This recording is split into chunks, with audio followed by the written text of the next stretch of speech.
Hey guys, welcome back to another video. So in today's video, we're going to have the 2019 review for the iPhone 10. Now the iPhone 10 in 2019 is very attractive right now. Firstly, it is dropping down in price as it's aging. We've also got the brand new iPhone 11 that is expected to come out on September the 10th. So Apple has already sent out press invites. So September the 10th, mark your calendars for that. We will see the brand new iPhones coming out. Now, once they do drop, the iPhone 10 is again going to have a slight price drop. But right now, you can pick up the iPhone 10 used as well as refurbished. Now, in terms of used, you will get the iPhone 10 on different sites like eBay for around 450 to 500 pounds here in the UK. Again, that's going to be completely dependent upon the overall condition of the device and the storage capacity and all of that stuff. However, you can also pick it up certified refurbished from Apple through their refurbished section on the website. The good thing about picking it up refurbished is that you are going to get that 1-year warranty from Apple. So that's going to be a nice peace of mind when you pick it up. However, you will have to shell out quite a bit of money at $769.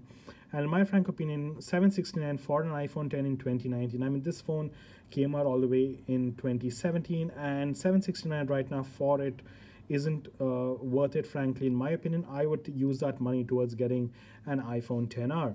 Now again, if you are looking at upgrading your iPhones right now as the time making this video, I would highly recommend just holding and waiting up for the iPhone 11 on September the 10th. So have a look at the brand new iPhones that are coming out on September the 10th and then make your decision, since we are expected to see a few new colors based on the Apple logo. So we are expected to see a few new colors for the new iPhone 11R or whatever that's going to be called, and a lot more improvements, especially when it comes to camera. So just wait for that and then make your decision.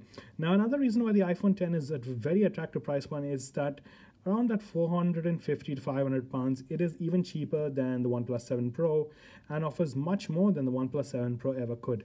Now, looking at design for the iPhone 10, based on all the rumors for the iPhone 11, unfortunately, it's still going to look exactly the same as the iPhone 10 and the XS Max and the XS.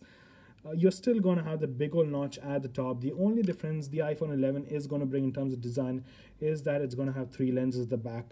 It's just going to include that wide angle lens at the back, and that is going to have a slightly larger camera bump at the back. That's the only difference in terms of design for the new iPhones this year. You're still going to have glass on glass and the beautiful stainless steel band. So in terms of design, when you look at within the iPhone category itself, it still looks very fresh.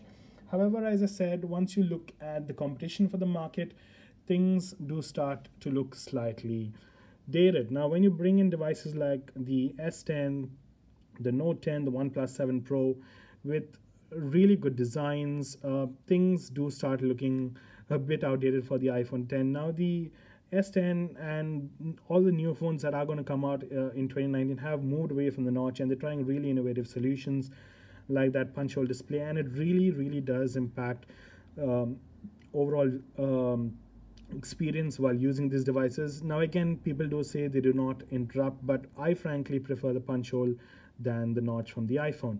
But again, that's personal preference. Now, in terms of the display, the iPhone 10 display, when you look at it as it is, it's a really good display. Actually, it's a very fantastic display. It's nice and vibrant.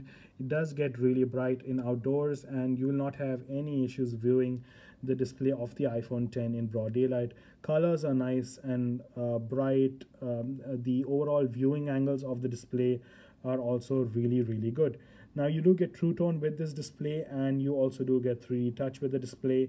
So those features are available. But again, as I said, when you compare it to competition, things like the OnePlus 7 Pro with that beautiful 90 Hz display, and the S10 or even the Note 9, the S9, which are also dropping down in price, those devices have a far better display, I would say, than the iPhone 10, except the OnePlus 7 Pro. The Samsung devices have far more better displays than the iPhone 10. Again, but this will come down to personal preference. These Samsung displays are very vibrant and punchy. So if you're someone who really loves those super vibrant displays of the Samsung ones, you might be slightly disappointed with the iPhone 10's slightly true to life and toned down colors. So do keep that in mind. Otherwise though, it's I really don't have any issues with the display. In terms of those of you who are worried about blue shift, since this is an OLED display, you barely have any blue shift on the iPhone 10. I haven't noticed anything. However, I did really notice that the iPhone 10's display, especially the one I have right now, is slightly warmer than the other iPhones I do own.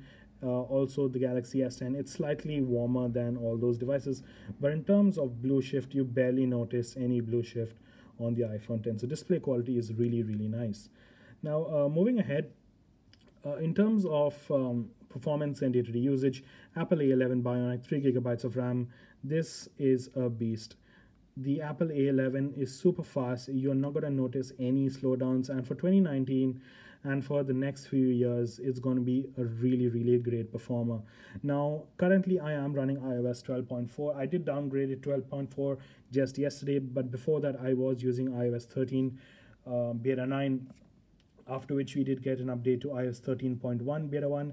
And I have to say, during the course of using the betas, the iPhone 10 really did not give me any issues. I did not have any catastrophic issues, no problems with random reboots or any issues with any restore.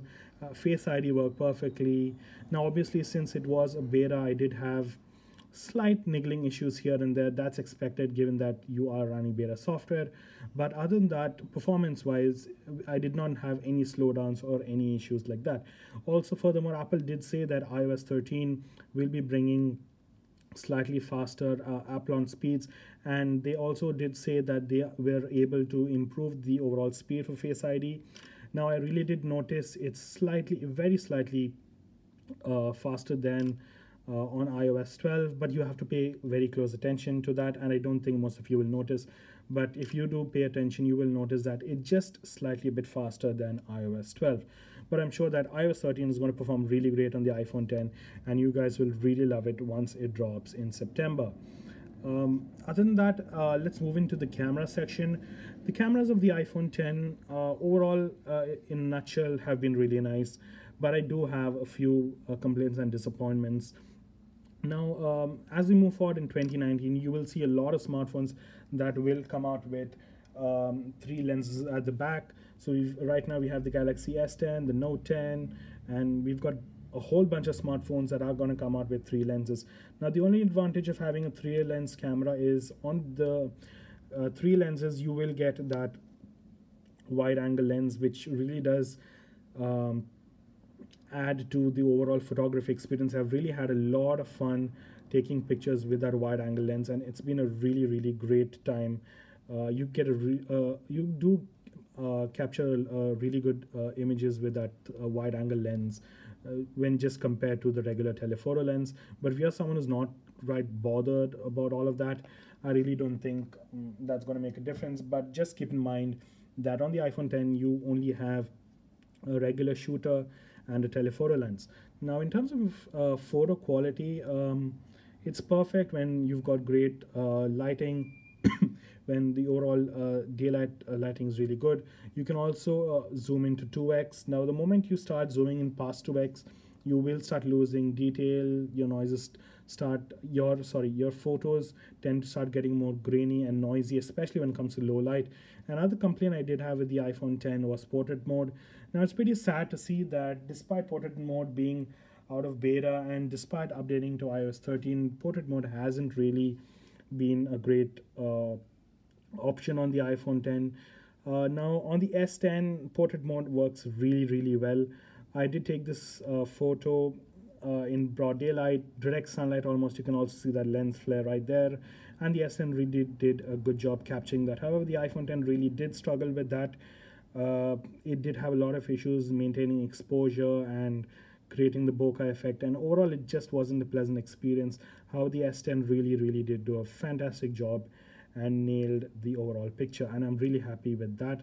It's just slightly disappointing on the iPhone 10. Also, that front camera of the iPhone 10 is just about 7 megapixels, so that really isn't great for selfies, I guess, just for a few FaceTime and Skype calls.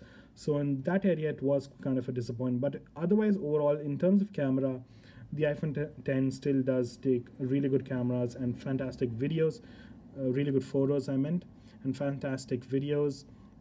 But overall, as you move ahead in 2019, you might start missing that wide angle lens again, so do keep that in mind when you pick up the iPhone 10.